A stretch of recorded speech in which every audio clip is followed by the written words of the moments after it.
जय माता दी। राधे राधे। आइए सुनते हैं छठी मैया की कहानी। छठ पर्व षष्ठी का अपभ्रंश है। कार्तिक मास की अमावस्या को दिवाली मनाने के 6 दिन बाद कार्तिक शुक्ल को मनाए जाने के कारण इसे छठ कहा जाता है। यह 4 दिनों का त्योहार है और इसमें साफ सफाई का खास ध्यान रखा जाता है। इस त्योहार में गलती की कोई जगह नहीं होती। इस व्रत को करने के नियम इतने कठिन है, इस वजह से इसे महापर्व और महाव्रत के नाम से संबोधित किया जाता है। कौन है छठी मैया? मान्यता है कि छठ देवी सूर्य देव की बहन है और उन्हीं को प्रसन्न करने के लिए जीवन के महत्वपूर्ण अवयवों में सूर्य व जल की महत्ता को मानते हुए इन्हें साक्षी मानकर भगवान सूर्य की आराधना तथा उनका धन्यवाद करते हुए माँ गंगा, यमुना या किसी भी पवित्र नदी या पोखर तालाब के किनारे यह पूजा की जाती है। षष्ठी माँ यानी छठ माता बच्चों की रक्षा करने वाली देवी है। इस व्रत को करने से संतान को लंबी आयु का वरदान मिलता है। मार्कंडेय पुराण में इस बात का उल्लेख मिलता है कि सृष्टि की अधिष्ठात्री प्रकृति देवी ने अपने आप को 6 भागों में विभाजित किया है।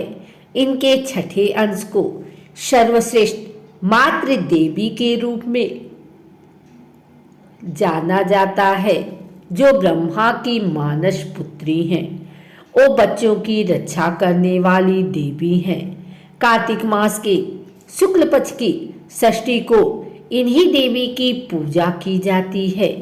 शिशु के जन्म के 6 दिनों बाद इन्हीं देवी की पूजा की जाती है।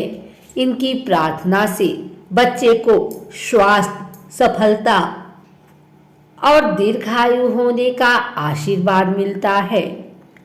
पुराणों में इन्हीं देवी का नाम कात्यायनी बताया गया है, जिनकी नवरात्रि की छठी तिथि को पूजा की जाती है।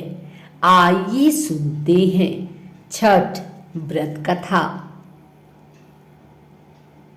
कथा के अनुसार प्रियव्रत नाम के एक राजा थे। उनकी पत्नी का नाम मालिनी था। दोनों की कोई संतान नहीं थी। इस बात से राजा और उसकी पत्नी बहुत दुखी रहते थे। उन्होंने एक दिन संतान प्राप्ति की इच्छा से महर्षि कश्यप द्वारा पुत्रेष्टि यज्ञ करवाया। इस यज्ञ के फलस्वरूप रानी गर्भवती हो गई। 9 महीने बाद संतान सुख को प्राप्त करने का समय आया तो रानी को मरा हुआ पुत्र प्राप्त हुआ। इस बात का पता चलने पर राजा को बहुत दुख हुआ। संतान शोक में वह आत्महत्या का मन बना लिया। लेकिन जैसे ही राजा ने आत्महत्या करने की कोशिश की, उनके सामने एक सुंदर देवी प्रकट हुई। देवी ने राजा को कहा कि मैं षष्ठी देवी हूँ। मैं लोगों को पुत्र का सौभाग्य प्रदान करती हूँ। इसके अलावा जो सच्चे भाव से मेरी पूजा करता है, मैं उसके सभी प्रकार के मनोरथ को पूर्ण कर देती हूँ। यदि तुम मेरी पूजा करोगे तो मैं तुम्हें पुत्र रत्न प्रदान करूंगी। देवी की बातों से प्रभावित होकर राजा ने उनकी आज्ञा का पालन किया। राजा और उनकी पत्नी ने कार्तिक शुक्ल की षष्ठी तिथि के दिन देवी षष्ठी की पूरी विधि विधान से पूजा की। इस पूजा के फलस्वरूप उन्हें एक सुंदर पुत्र की प्राप्ति हुई। तभी से छठ का पावन पर्व मनाया जाने लगा।